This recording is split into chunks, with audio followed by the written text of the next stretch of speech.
as you know, the coronavirus has been wreaking havoc in the US, not only on the health systems, but also on the economy. There's just on Friday, it was reported that there was 3.3 million that just signed up for unemployment just in the previous week. So that's a staggering number. It's the highest since the Great Depression. So yeah, pretty significant fallout as a result of the coronavirus and all of these kind of stay home orders today. I'm going to be breaking up the video into bite-sized pieces, but I'll also record it in full. So if you want to listen through all the pieces, you can definitely do that, or you can hone in for your convenience on the ones that are going to be most relevant to your situation. But why was the CARES Act passed? So I mentioned the economy, but what it makes me think of visually is, if you've ever seen Spider-Man, one of the common things that happens is he has two things going on at the same time. There's a train that's about to run off a bridge, and so what he does, he goes, saves it, shoots it with the spider web, and he kind of suspends it. That's what the CARES Act is trying to do. So the government stepped in, and obviously it's not fixing everything immediately, but what it did do is it stopped the U.S. economy from just kind of free falling. And right now we're kind of being suspended with the CARES Act and some of these benefits that have been put forward. Obviously, there's still other things going on. So the Green Goblin's flying around. He's the one that caused that train. He kind of set that trap for Spider-Man to have to deal with. But the Green Goblin's still out there wreaking havoc. And basically that's the equivalent of what the coronavirus is. So that hasn't been solved. So with that, we can dive into the financial topic. So there's really three big pieces. So it's going to be whether or not you're going to get a check, what unemployment would look like if you ended up needing to use that, and then also student loan impact and some of the features there. So again, you can watch these separately. I do want to encourage you to make sure you're following or subscribing, whether it's on social media or my email newsletter, because these things are subject to change. Speaking of the student loan aspect, that has already changed a few times just in the last few weeks. And so you want to stay up to date on this, make sure that nothing's changed or tweaked as we move along. And then also there's could be the potential for new information to be coming out. Are you getting a check? So basically what is going to happen is the US passed this bill, and it's going to be refunding credits for 2020 taxes, which is interesting because if you think about it, normally you get a refund of your tax credits when you file the taxes the next spring, basically. So right now for 2020, when we're filing taxes, we're filing for 2019. So the credits for 2019, you're getting those now. And with how it works with the check and the stimulus check that you're going to be receiving is the U.S. government said, you know what, we're going to send this out to you first, and then you're just not going to get it back when it comes to tax season. It's going to be reported there, and it'll be pretty straightforward as far as how to take care of that. The benefit that you receive from the stimulus checks is going to be $1,200 per individual, or if you're married filing jointly, it's $2,400.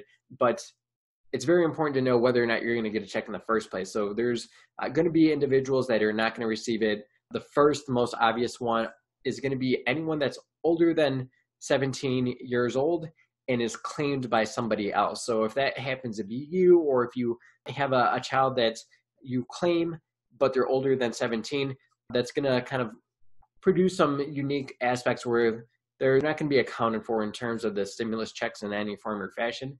Then the other one is going to be if your adjusted gross income is higher than a certain threshold. So the adjusted gross income, that's basically just a unique way that the IRS and tax system works, where you have your normal income that you receive, but then there's things that you can do that can reduce that. So you can reduce it with your 401k, you can reduce it with IRA contributions. There's a whole bunch of different things that could bring down your AGI to try to qualify. It makes the most sense if you're just kind of just barely over, but once you cross these thresholds, then it starts being reduced down little by little. So basically, the benefit from the stimulus check is going to be reduced $5 for every $100 you're over the limits. And for a single individual, it's $75,000 in adjusted gross income. And then for married filing jointly, it's $150,000. And so again, if you cross that phase out limit, then that's when these kind of numbers start to kick in, where it's going to be reduced $5 for every $100 that you go over those limits. Another unique thing that you want to be aware of is you actually get $500 additional per child under 17 that you claim. There are limitations though. So if you're a single filer and you have children, you're limited up to 2 children that are going to count for that. So you're limited to $1,000 for your children, basically. If you are married filing jointly, they increase that to 4 children. And so basically 2,000 is going to be the cap on that additional amount. So the benefit that you receive from the stimulus checks is going to be 1,200 per individual, or if you're married filing jointly, it's 2,400. And then you tack these child credits on top of that, basically. So that's how that works. I think another big question that everyone's asking now, so maybe you're already familiar with whether or not you're going to get those checks and what they're going to look like dollar-wise, but another big question is when are we actually going to expect these checks and how are they going to come? So the IRS is going to use the forms that are on file from your previous return. So if you did direct deposit, they're going to be using that information. It's also important to know too that if you haven't filed 2019 yet, they're going to be looking at 2018. Normally that's not going to be an issue, but if for some reason you had substantially larger income where you're over that AGI limit, that could cause some unique things to occur with your taxes and with that credit. So you might not receive the credit if you're too far above that AGI, looking at that most previous tax return. And that could be a reason to either speed up filing for your taxes for 2019 or maybe slowing it down too if you feel that that's going to cause some issues with those phase out limitations.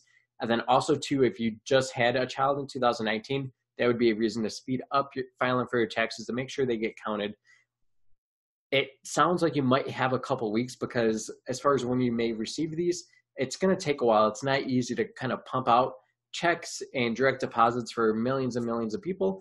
And so it could be anywhere from 3 weeks to a month and a half, possibly. So obviously that's not a great thing. You wish that this was going to hit your bank account right away, especially if you've already been impacted by some of the fallout on the economy and maybe you lost your job or had hours reduced, something like that. So good news is that this is official though, it is law. So you're going to get it. It's just going to be a matter of time before all this stuff kind of gets processed on the IRS and the government side to make sure you get those.